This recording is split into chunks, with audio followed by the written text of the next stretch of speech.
Sam, welcome. And, you know, I so appreciate you being here.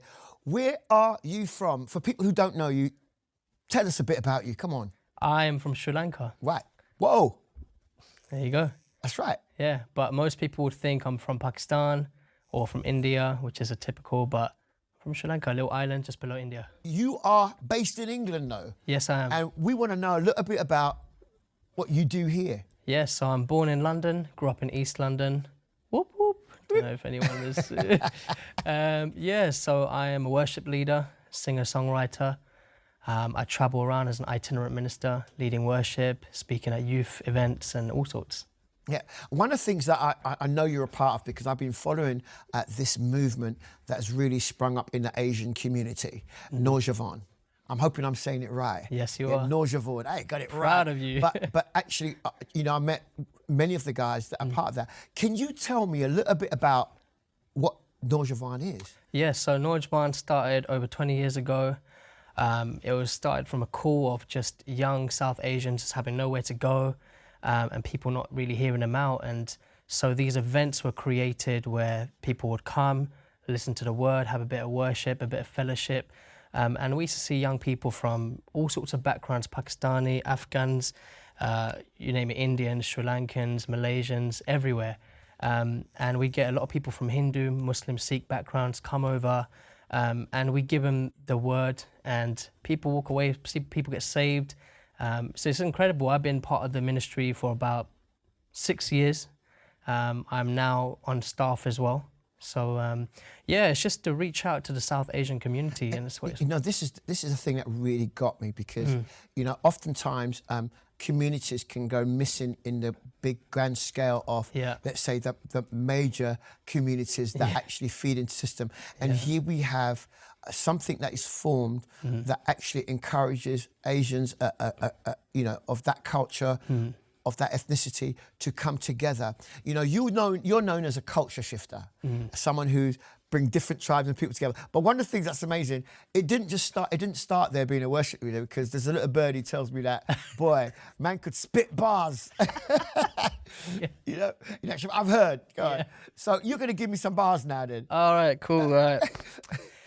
It's been a few years now in the faith, and the grace of God I know has never changed. We all mess up like every day, and the hardest thing to do is to turn away. But even if we do, we still feel bad, guilty, thinking God's mad. But his arms are open wide. He says, child, come back to me and don't hide. It's been a tough year. He knows that. But the last thing he wants for you is for you to fall back, run into the trick of the enemy and fall back. So it's a new day. No need to be feeling blue or grey. No need to be feeling guilt or shame. John 3:17, are you on that page? Woo! I felt the beat there. My heart was like... And it's been a while. But it's been a while. What is the creative process that you have now? Because you are multifaceted in reaching people. So you got this rap thing, but you got this worship thing, and your heart is so huge in the worship and the presence of God. You know, what is your process? Yeah. I started as a rapper, and it was just like in the playground, spitting bars, grime music, all of that stuff.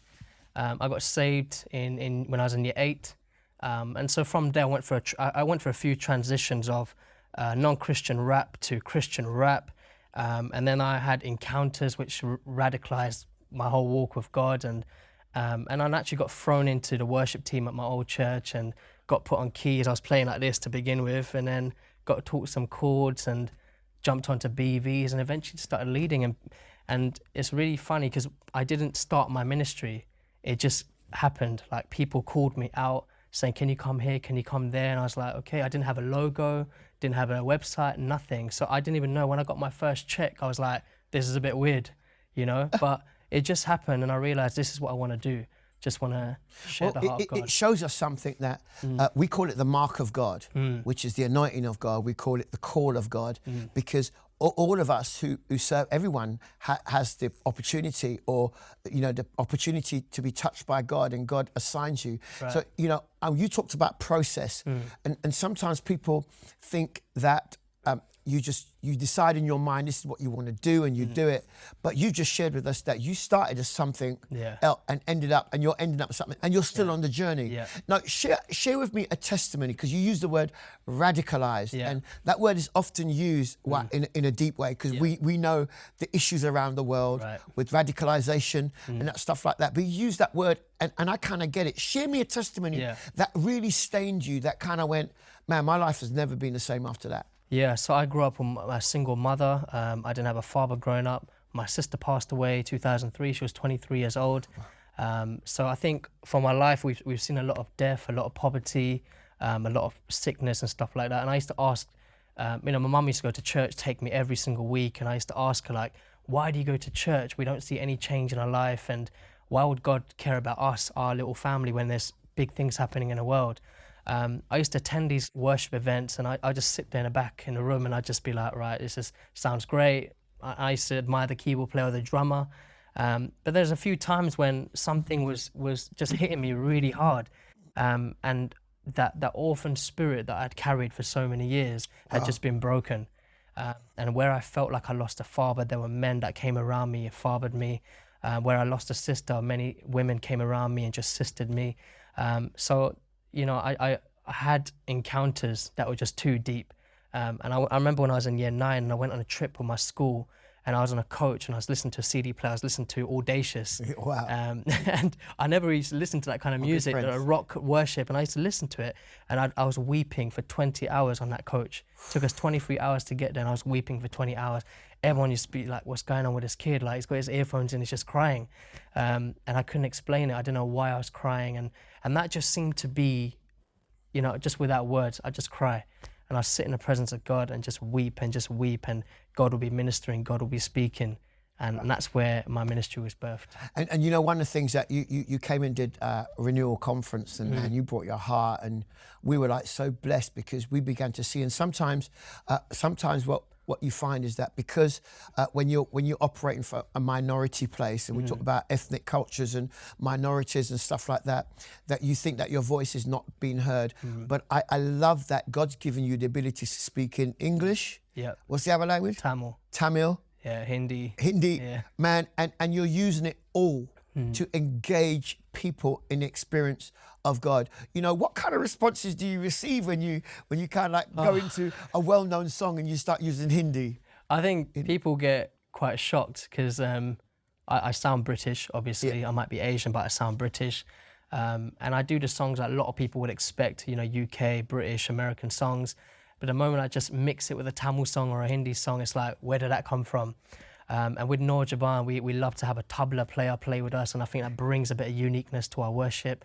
And that in itself is a different expression of our culture. Absolutely. So yeah, I think people just love it. And do you know what? People do love it. I've encountered it, and genuine heart, I love it, because I feel the presence of God. Something happens in the room when people sing their heart song. So, you speak all these languages and everything. How is this stuff, what you do, received?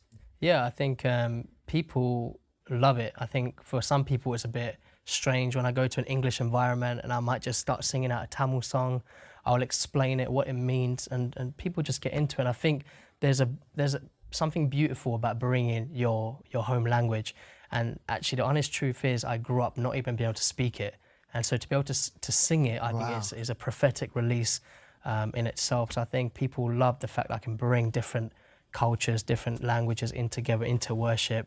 And just that's what I am. That's how I've been brought up. So I mean, your description of we've talked on many of our programs about multicultural worship. Yeah. But actually, you actually engage in something very powerful. I call it multi-ethnic. Wow. Because you speak the languages. Yeah. Therefore, you understand. What does revival then? What does revival look like to you in the Asian community?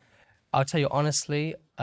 Just to see Pakistanis, Sri Lankans, Indians, just together in a room, that itself is revival to me. Whoa. That doesn't happen usually, because everyone likes to stick to their own Punjabi setting, Tamil setting, Hindi setting, but just to have them all come together and worship God, and we might be singing English, Tamil, Hindi, whatever it is, but people just being in that room itself is breaking barriers. Wow. So that's what it means to me. Well, I really believe that God's raised you up as a voice in this generation.